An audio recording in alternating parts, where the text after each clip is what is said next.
Hi అందరికీ. ఇవాళ మనం చేసుకునే రెసిపీ ఎంతో టేస్టీగా కమ్మగా ఉండే కాకరకాయ ఫ్రై. ఇది నాకు చాలా అంటే చాలా ఇష్టం అండి. ఇలా చిన్న చిన్న పీసెస్గా రౌండ్గా కోసుకుని వేయించుకోవచ్చు. ఇలా కాయలు చీరి దానిలో ఉప్పు పెట్టి వేయించుకోవచ్చు.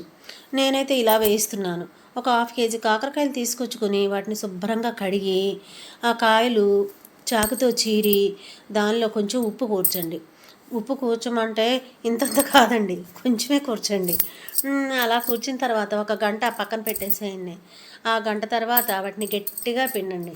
దానిలో నుంచి చాలా మటుకు చేదు బయటకు వెళ్ళిపోతుంది. ఇంకా చాలా 60-70% వెళ్ళిపోతుంది. కొంచెమే ఉంటుంది. అది వేగిన తర్వాత అది కూడా పోతుంది. పూర్తి చేదుగా అయితే ఉండవు, కానీ 5% చేదుగా ఉంటాయండి కాకరకాయలు అంటే. దానిలోనే టేస్ట్ అనేది ఉంటుంది కాకరకాయకి.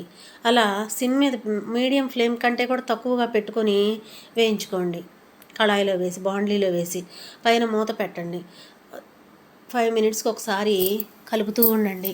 వెనుకకు ముందుకు కలుపుతూ ఉండండి. బాగా రెడ్డిష్ కలర్ వచ్చిన దాకా కూడా సిమ్ మీద పెట్టి వేయించుకోండి. ఇవి షుగర్ పేషెంట్లకి చాలా మంచిదండి. షుగర్ పేషెంట్లకి ముక్కలుగా కోసి మిక్సీ వేసి వడకట్టి ఆ రసం తాగుతూ ఉంటారు. అట్లా ఒక నెల రోజులు 40 రోజులు తాగితే షుగర్ కంట్రోల్కి వస్తుందని అంటున్నారు. అయితే దీనిలో బోలెడన్ని ఔషధ లక్షణాలు కూడా ఉన్నాయంట. అందరూ కాకరకాయని వారానికి 2 టైమ్స్ అన్న ఉపయోగించండి. ఇలా కాయలు ఇత్తు పట్టకుండా ఉన్నాయి తీసుకొచ్చుకోండి. మా అయితే కొంచెం లైట్గా ఇత్తు పట్టినాయండి, మరీ అయితే ఏమీ లేవు. బాగా కండగా ఉన్నాయండి కాకరకాయలు. ఇంకా అలా చాలా తక్కువ ఫ్లేమ్లో పెట్టుకొని చిన్న మంట మీద వేయించుకోండి.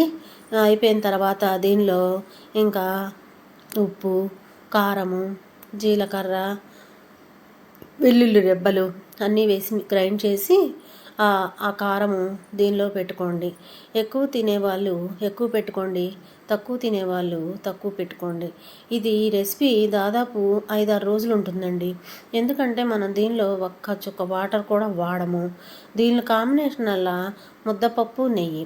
అన్నంలో ముద్దపప్పు కలుపుకొని కందిపప్పు ముద్దపప్పుతో కలుపుకొని బాగా నెయ్యి వేసుకొని ఈ కాకరకాయ కొరుక్కుని తింటే ఉంటుందండి. చాలా టేస్టీగా ఉంటుంది. కాబట్టి మీరు కూడా ఒకసారి ట్రై చేస్తారు కదా. ఈ వీడియో మీకు నచ్చితే లైక్, షేర్, సబ్స్క్రైబ్ చేసుకోండి. ఫైనల్గా కారం అయితే అలా పెట్టుకోవాలండి. మంచి రెడ్డిష్గా ఉండే కారం అయితే ఎంతో టేస్టీగా బాగుంటుందండి. అలా have a nice day. Thank you.